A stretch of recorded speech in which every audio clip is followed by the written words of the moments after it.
Good day folks. Today I'm looking at using Postgres with Zig. Now I did previously blog about this and I will share a link to that post in the video description. But it's been a while and I used an older version of Zig.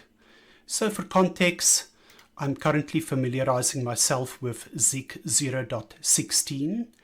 And I did previously post a video about using SQLite with Zig.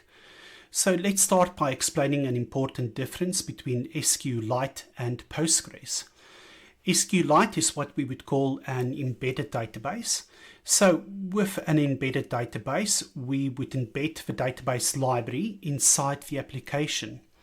And then when we run the application, the database and the application share the same memory space and the same process boundaries. Postgres is what we would call a standalone database. So with a standalone database, the database runs in its own process, most likely on our backend service, somewhere in the cloud that we can't easily touch. And in our application, we would have an embedded client library. And this client library allows us to communicate with the database through some sort of an inter-process communication, whether it be like a local IPC or a network IPC. Now, embedded databases are quite easy with testing because the database is just in the application.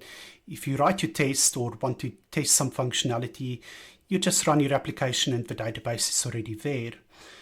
Standalone databases are more difficult because you've got this extra process that you do need to manage. So there is going to be a lot more that we need to go through to understand how to use Postgres with Zig. And I'm going to break this up in a multi-part video. For today, what I'm going to look at is merely starting and stopping a database so that we can use that for our integration tests. So for integration testing, we will need to run Postgres locally. Now we can go down the traditional approach where we would download and run an installer for our local system. Now this definitely has the advantage that there's no unnecessary abstractions between our hardware and the Postgres software. So once we've done some performance tuning, this will most definitely be the most performant option. However, this is not great for integration testing. For integration tests, we want each test run to start with a fresh database installation. This is so that we don't have contamination between different runs of the same test. Because every time we run the tests, we want to start from a known clean state. So for integration testing, the Postgres Docker image is a better option. So for those of you who don't know what Docker is, I'm going to explain it using the hypervisor as a metaphor. So we can think of the Docker software as a lightweight hypervisor that would create these little virtual machines, and each virtual machine will run a dedicated service. Now, in the Docker terminology, these little virtual machines are called containers. And containers are created from a Docker image. And the Docker image we can think of as the ISO that we would have used to set up our little virtual machine. We can use Docker pull to download the Postgres image. Now the way I've got the command over here, it will download the latest version of the Postgres image. But for integration tests, we want reproducible builds. So every time we want to compile the software and run the test against the exact same version of our dependencies. This protects us against unexpected failures due to changes between different versions of dependencies. Now, the way to pin the version of an image, we will supply a colon after the name, and then we'll supply the tag for the version of the image that we want. So in this case, I want Postgres 18 and I want the Alpine base image. Now that we've downloaded the Docker image, we can look at the images that we've got installed. with Docker image ls. Now, I already have a few versions of Postgres on my local system. And as we can see over here, the Alpine base image uses significantly fewer system resources than any of the other versions. So generally, when network bandwidth is a constraint, or if we've got automated repetitiveness, like a CI/CD system, we would want to use the image with the smallest footprint. So in this case, Alpine. Now we can start a Postgres instance with the docker run command. Now for the integration test, we want to work with known values for the database name, the username, and the password.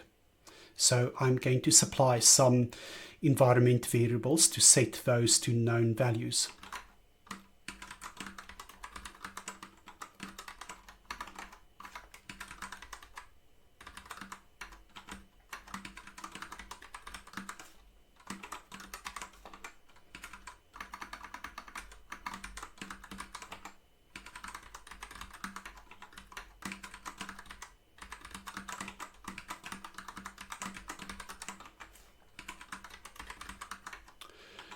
Also, I want to supply a custom port that needs to be forwarded to the Postgres port of the container.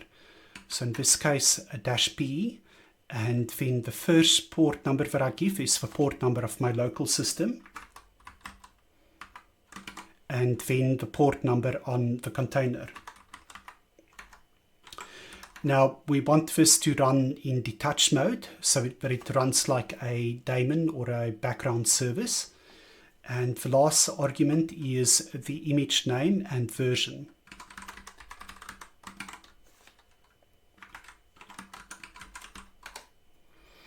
The number that we see there on the screen, this is the ID of the container that just started. We can see what containers are currently on our system with the docker ps command. And by supplying the -a command, we can even see the containers that stopped. So there we've got the container that we started a few seconds ago. Now, the final action that we would want to do in an integration test is we would want to stop the Postgres database, and we want to free up all the resources that it had. So the next time that we run the integration tests, we would start with a new container and a fresh database installation. Now the way to do this is we need to do docker rm-f. So the -f tells Docker to clean up all the resources of a container. And then the last argument is the ID or the name of the container. Now with the CLI, we don't need to supply the full ID.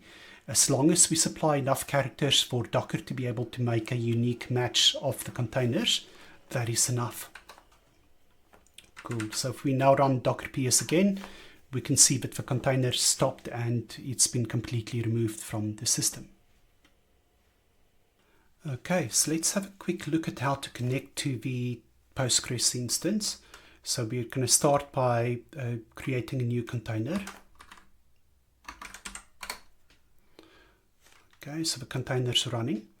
Now the first approach is that we can run commands on a running container. So the way to do that is docker execute and then -it for interactive terminal, and then we want to supply the ID or the name of the container. Again, we don't need to supply the full ID as long as we supply enough for Docker to make a match. That should work. Now we supply the command that we want to run on that container, so PSQL, and we want to connect to the Postgres database, and we want to use the Postgres user. Okay, so we've connected to Postgres running inside that container. Now the second way we can connect to that Postgres database is using the network interface. So in this case, we're going to use PSQL on our local system. we want to tell it to use the network interface. I'm going to supply the host name. I'm going to tell it which port to use.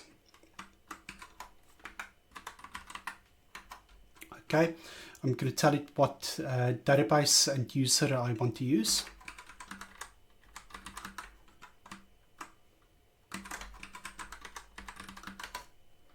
Now it's asking me for the database password. Okay, and we are connected. Okay, so working with the Docker CLI commands will be quite cumbersome. For starters, we would need to find a way to keep track of those container IDs before we can do anything. Now there is an easier way, and that's Docker Compose. So to get started with Docker Compose, we just need to create a YAML file with our configuration of how our services look like.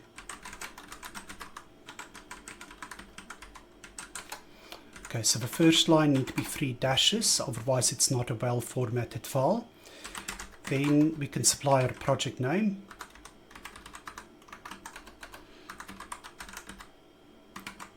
Now we can have multiple services in Docker Compose, but we're just going to list one, which is the database that we're going to use for integration tests. And we need to supply the Docker image that we want to use for the service.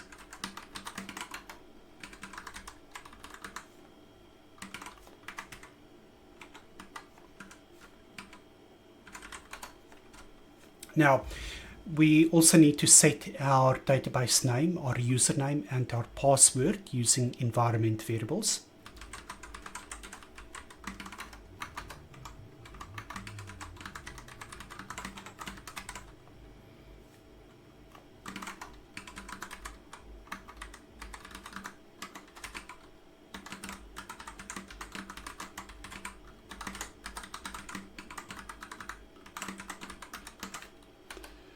And finally, we want to set up the port mappings between our local system and the container ports.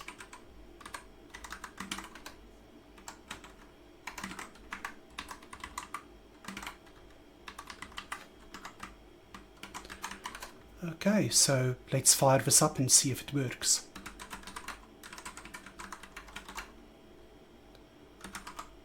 Okay, we can use the -f flag to point to the specific Docker Compose file that we want to use, because in large projects we might have multiple Docker Compose files.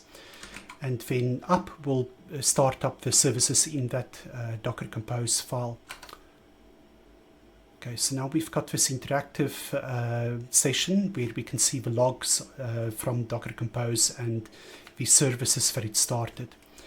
We can detach from this interactive session by hitting the D key.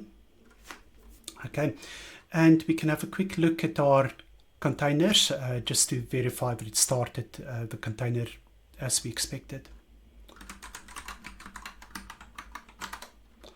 Okay, so there's the service that Docker Compose started. Now, to bring all of this down, we will just apply the same command again, but instead of up, we say down. Okay, so that's going to stop the service and clean up all the resources associated with the containers. Okay, so no more containers. Now, for scripting, we don't want that interactive session that we had at the start. So the way to start this without the interactive session would be with a -d flag. Okay, so there we can see that it created the network configuration and it started the database. Now, we may end up having a synchronization problem here, because even though it started the container for the database itself may take quite a bit longer to get ready to accept connections, and we don't want to start running tests while the database is still getting itself ready. So what we would want to do instead is we want to wait until the health check's complete. So that's with the --wait command. Okay, now as we saw there, it waited until the service was healthy. Now that's a lie. At this point, we haven't supplied any health checks for the service. So that's just a fake response. So let's look at how to supply our custom health check so that Docker Compose will wait until the database is ready to accept connections. So for this, we go back into our Docker Compose file, and underneath ports, we're going to say that we've got some health checks that we want to run. Okay, now the first variable here for the health check is we need to supply what test we're going to use. So in this case, I'm going to use a command shell, and I'm going to run the following command inside the command shell. I'll explain in a moment what it means.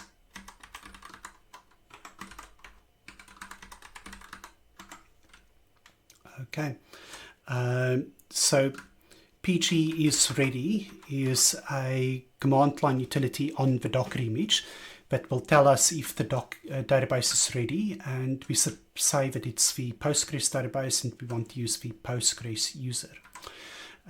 Now the default timing parameters for the health check is going to be off, so we do need to override the defaults. We're going to say that we will give the database up to 30 seconds to start. So that's our start period. Now, during the start period, Docker Compose will use the start interval to run the checks. Now, the default would be about 5 seconds, and we may not want to wait 5-second intervals for the database. I mean, this should be quite fast. We would want to do this test every second. So we're going to override the start interval, and we're going to say every 1 second. Okay, so let's run that again.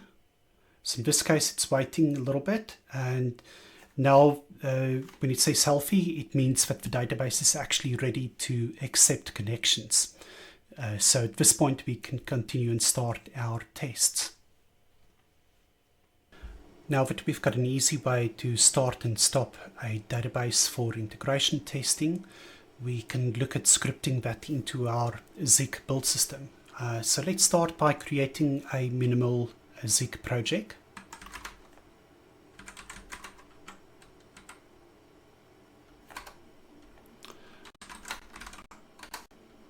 Cool.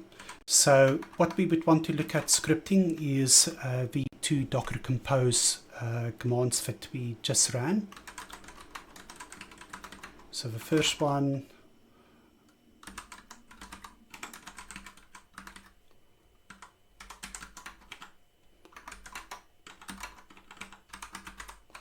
and the second command is Docker Compose down.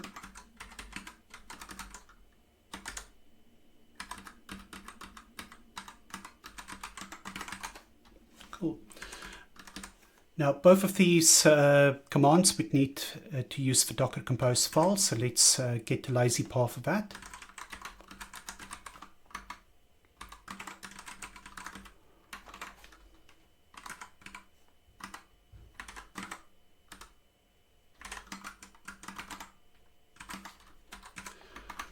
Okay, now this is going to be quite similar to what we did with creating a run step in a build file. So we need to start by creating a system command.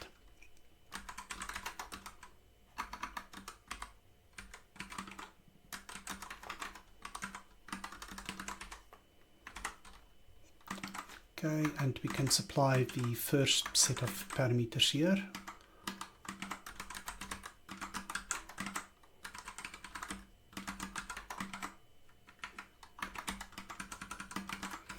Now we need to supply the Docker Compose as a file argument.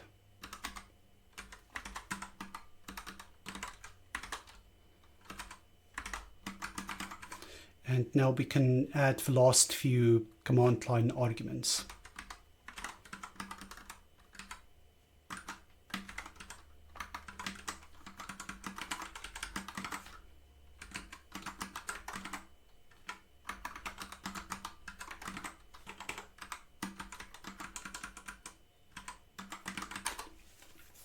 Cool.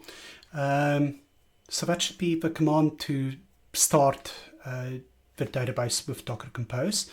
Now we do need to create a step so that if we type in zig build db up, then it's going to start the database.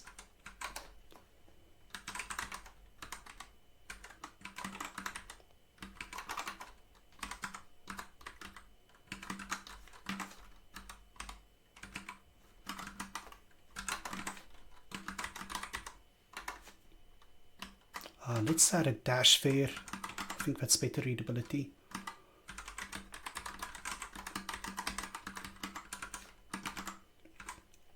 Okay, now the step that we created will need to depend on the db up command.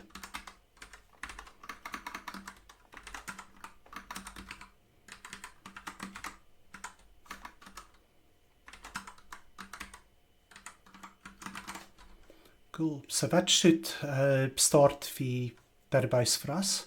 We're now going to need to do the same for stopping and cleaning up the database.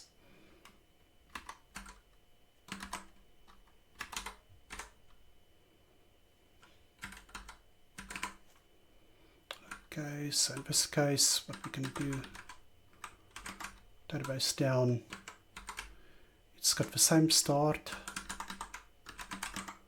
same Docker file,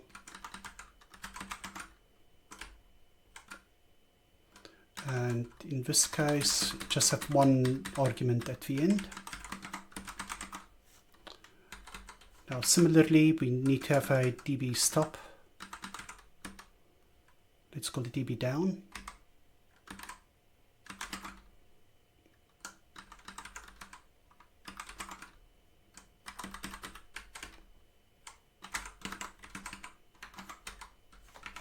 And the database down step will depend on the database down command.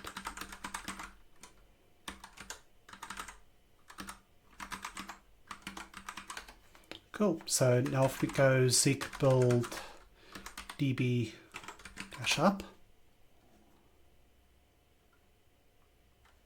Okay, it created the container for us, so let's verify. Okay, the container's there. Let's see if we can connect to the database using PSQL.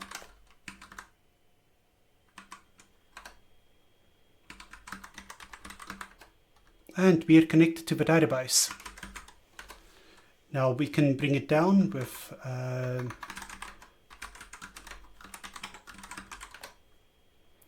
cool, so it should now stop and remove the container.